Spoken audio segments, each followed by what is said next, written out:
El 18 de mayo de 1810 comenzó el proceso que culminaría el 25 de ese mismo mes, la Semana de Mayo. Para entenderlo, hay que mirar a Europa. A fines del siglo XVIII, la legitimidad monárquica se encontraba en crisis. Luego de la Revolución Francesa, Napoleón Bonaparte se transformó de militar revolucionario en emperador francés. Con la excusa de invadir Portugal, Napoleón ocupó España en 1808. Logró que Carlos IV y su hijo Fernando VII abdicaran el trono español y designó como rey a su hermano, José Bonaparte I.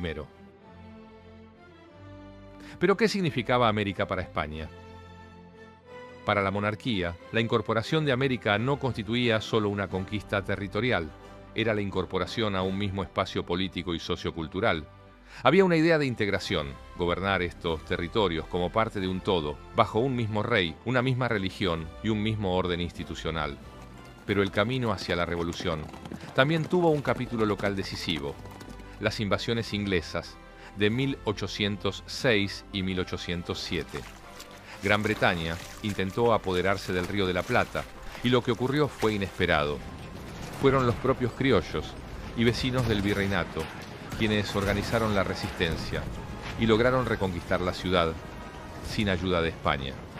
Este hecho demostró que la población local era capaz de gobernarse y defenderse por sí misma.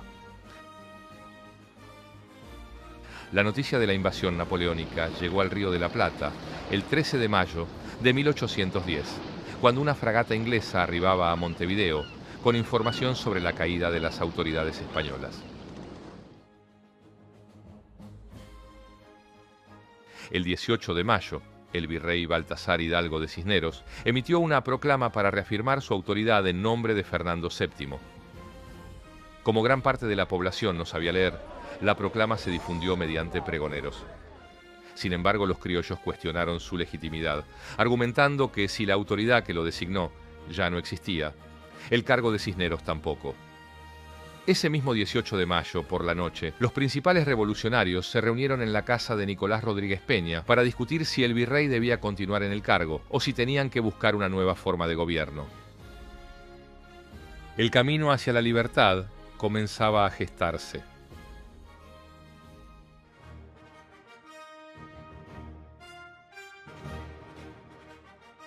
Durante la madrugada del 19 de mayo, en la casa de Rodríguez Peña, los principales revolucionarios mantuvieron una reunión de urgencia, convocada la noche anterior, para definir cómo actuar tras conocerse la situación en España. Además de Cornelio Saavedra, jefe del regimiento de patricios, Manuel Belgrano, Juan José Castelli y Antonio Beruti, participaron los abogados José Darregueira y Feliciano Chiclana. También estaban presentes los militares Eustoquio Díaz Vélez, Juan José Viamonte y Martín Jacobo Thompson, esposo de Mariquita Sánchez de Thompson, la dama en cuya casa se cantó por primera vez el himno nacional. Esa mañana, y tras intensos debates, decidieron que Saavedra y Belgrano se reunieran con el alcalde Juan José de Lezica, quien tenía el rol de administrador y representante de la ciudad. Le pedirían que convocara a un cabildo abierto. En paralelo, Castelli se reunió con el síndico procurador Julián de Leiva. Por su rol como representante de los vecinos y defensor de sus intereses, su apoyo era clave para conseguir respaldo y gestionar el pedido ante Cisneros. ¿Por qué exigían un cabildo abierto? En su forma habitual, el cabildo funcionaba con unos pocos funcionarios y se ocupaba de la administración diaria de la ciudad. En cambio, un cabildo abierto era una reunión extraordinaria, en un momento de crisis, donde también participaban los vecinos más influyentes. De esa forma, podrían legitimar una decisión política clave, discutir si Cisneros debía seguir en el poder o si se organizaría una nueva forma de gobierno. El 20 de mayo, el virrey Cisneros ya no podía ignorar la situación. El alcalde Lezica le transmitió el pedido que Saavedra y Belgrano habían realizado el día anterior para que convocara a un cabildo abierto. Ante esto, Cisneros consultó a Leiva. El procurador se mostró a favor.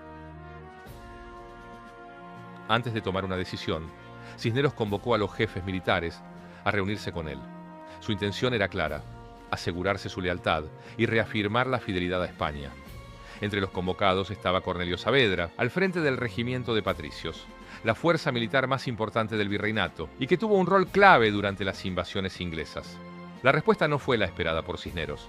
Los jefes no estaban dispuestos a sostener una autoridad debilitada, ni a seguir la suerte de España bajo dominio francés. Ellos dijeron que era el momento de recuperar los derechos del pueblo. Esa misma noche, Castelli y Martín Rodríguez, quien había combatido en defensa del virreinato durante las invasiones inglesas, volvieron a pedirle a Cisneros que convoque a un cabildo abierto.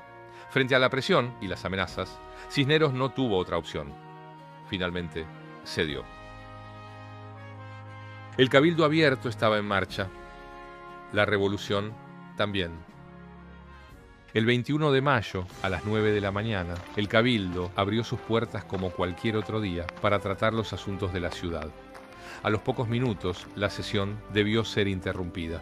La Plaza de la Victoria estaba ocupada por 600 hombres, armados con pistolas y puñales. Llevaban en sus solapas un listón blanco que indicaba un acompañamiento a los cambios. Este grupo, conocido como la Legión Infernal, estaba encabezado por Domingo French y Antonio Luis Beruti. Ellos estaban en la calle, en contacto con la gente, impulsando los cambios. Desde la plaza exigían a los gritos la convocatoria a un cabildo abierto. Ante el ruido, Leiva salió al balcón y anunció formalmente que el cabildo abierto se realizaría al día siguiente. La multitud no se calmaba. Cuando Saavedra intervino y prometió el apoyo militar a sus reclamos, logró aquietarla. Horas más tarde comenzaron a repartirse las invitaciones. Estaban destinadas a los vecinos más importantes y a miembros de la administración civil, eclesiástica y militar. Sin embargo, ocurrió algo clave. Agustín Donado, el encargado de la imprenta de los niños expósitos, imprimió muchas más invitaciones de las previstas y las distribuyó entre los criollos. Esto no era menor. Al cabildo abierto solo se podía ingresar con invitación. La hora del cabildo abierto se acercaba. En Buenos Aires se vivían momentos de tensa expectativa. Se había convocado a un cabildo abierto para decidir el destino del virreinato del Río de la Plata. 450 invitados recibieron la convocatoria. Solo 250 se hicieron presentes. Y desde la mañana hasta tarde en la noche, esas personas debatirían uno de los temas más explosivos de la historia argentina. ¿Seguía siendo legítimo el poder del virrey Cisneros? Mientras el debate se desarrollaba puertas adentro, afuera el nerviosismo era palpable. En la Plaza de la Victoria se había reunido nuevamente la Legión Infernal, encabezada por Domingo French y Antonio Beruti. Adentro, dos bandos enfrentados. Los conservadores defendían la continuidad de Cisneros, los revolucionarios exigían su renuncia. Si ya no existía quien lo había nombrado, su poder había caducado. El gobierno debía volver al pueblo. Por los conservadores habló el obispo Benito Lue. Por los revolucionarios, Castelli y Juan José Paso. Pero la voz más decisiva fue la de Cornelio Saavedra, jefe del regimiento de patricios. Apoyó la destitución de Cisneros, pero propuso que el poder pasara al cabildo para formar una nueva junta de gobierno. Los discursos se extendieron hasta rozar la medianoche. Se votó, pero la hora impidió el recuento. Los votos se contarían al día siguiente. Lo que pasaría entonces cambiaría la historia. En la mañana del 23 de mayo, los votos de la noche anterior fueron contados. Por amplia diferencia, se decidió que Cisneros debía abandonar el poder. Pero ahí surgió el siguiente problema. ¿Quién iba a ocupar su lugar? La propuesta que más apoyo reunió fue la de Cornelio Saavedra, que el poder pasara al cabildo y que éste conformara una nueva junta de gobierno. Buenos Aires recibió la noticia. Vivía un clima de victoria y continuaba con su vida cotidiana. Sin embargo, unas horas después, circuló el rumor de que Cisneros presidiría la nueva junta de gobierno y que estaría integrada mayormente por realistas.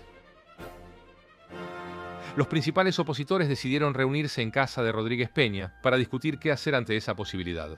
No tomaron decisiones apresuradas, resolvieron esperar al anuncio oficial de las autoridades antes de actuar. La destitución estaba acordada, pero la causa revolucionaria todavía podía ser traicionada.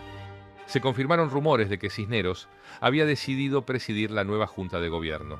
Leiva hizo el anuncio Cisneros como presidente y comandante de armas, y 4 vocales, los españoles, Juan Nepomuceno Solá y José Santos Inchaurregui, y los criollos Saavedra y Castelli.